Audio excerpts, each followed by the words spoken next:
Bonjour à tous et merci de nous suivre pour ce flash d'information. Si vous habitez le district d'Abidjan, vous avez certainement dû le constater depuis hier. Le district d'Abidjan est arrosé par des pluies. La situation pluvieuse du district d'Abidjan qui a donc débuté depuis 3 heures ce matin ce 7 juillet 2022 se poursuivra dans la matinée selon les prévisions de la Sodexam. Et certaines communes du district d'Abidjan ont dépassé le seuil critique de quantité de pluie, 50 mm de pluie en 12 heures. Aucune intervention du côté des sapeurs-pompiers n'a pour l'instant été signalée. On note seulement une seule alerte du côté du carrefour 9 kg à la Riviera à Palmeraie. Occasion pour nous de lancer un appel à la vigilance et surtout un appel aux populations à quitter les zones à risque d'inondation. Dans l'actualité nationale, un conseil des ministres s'est tenu hier mercredi au palais présidentiel, conseil présidé par le chef de l'État, Alassane Ouattara.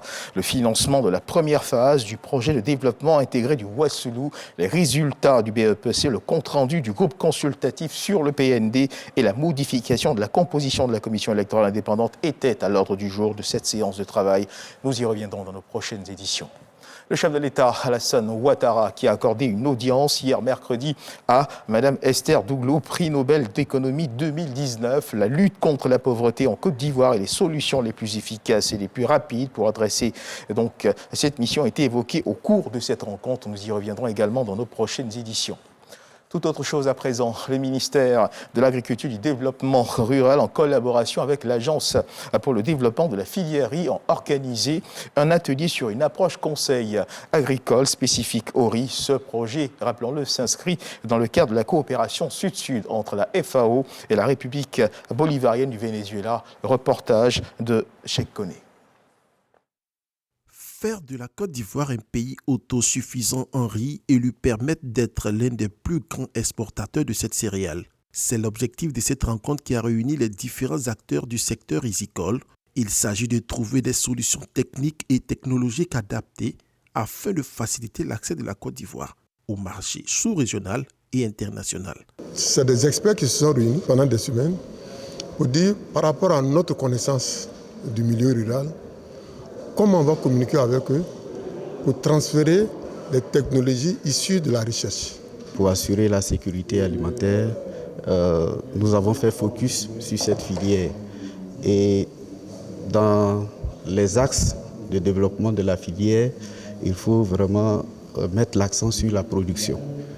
Et pour mieux produire, il nous faut des données scientifiques, des éléments, des guides qui vont orienter les producteurs. Et donc, nous pensons que ces documents vont donc permettre aux différents acteurs d'avoir une boussole pour pouvoir faire la production de masse. Dénommé Partenariat pour le développement de systèmes rizicoles durables en Afrique subsaharienne, ce projet a été initié en appui à la Stratégie nationale de développement de la riziculture, SNDR. Dans l'actualité internationale, au Nigeria, suite à une attaque milicieuse et synchronisée perpétrée contre la prison de Kuje à Abuja dans la nuit de mardi à mercredi, près de 900 détenus se sont évadés, 443 sont encore portés disparus. Les autorités nigérianes attribuent cette attaque aux rebelles extrémistes islamistes. 64 suspects présumés membres de Boko Haram font donc partie de ces fugitifs. Et 300 prisonniers ont été rattrapés par la police. Certains parmi eux se sont rendus de leur plein gré. Puis toujours dans l'actualité internationale, sachez que, pour apaiser les tensions en vue au nord Kivu, frappé par les violences du conflit entre les armées congolaises et les rebelles du M23, les présidents congolais Félix Tshisekedi et rwandais Paul Kagame ont débuté un processus de désescalade. Le président angolais João Lourenço, organisateur de cette rencontre qui a eu lieu à Luanda, a annoncé que les deux chefs d'État sont parvenus à la signature d'un cessez-le-feu. Selon BBC, le média britannique, le Premier ministre britannique Boris Johnson devrait annoncer sa démission à la tête du parti conservateur alors que les départs se multiplient au sein du gouvernement. Nommé en 2019, Boris Johnson a ensuite triomphé dans les urnes mais a été affaibli par une série de scandales ces derniers mois. Boris Johnson pourrait rester Premier ministre jusqu'à l'automne, le temps qu'un nouveau leader soit élu parmi les conservateurs. Les heures à venir devraient donner confirmation à ces échos, sauf changement de dernière minute. Voilà qui marque la fin de ce flash d'information. Merci de nous avoir suivis. Je vous retrouve à 13h pour le journal.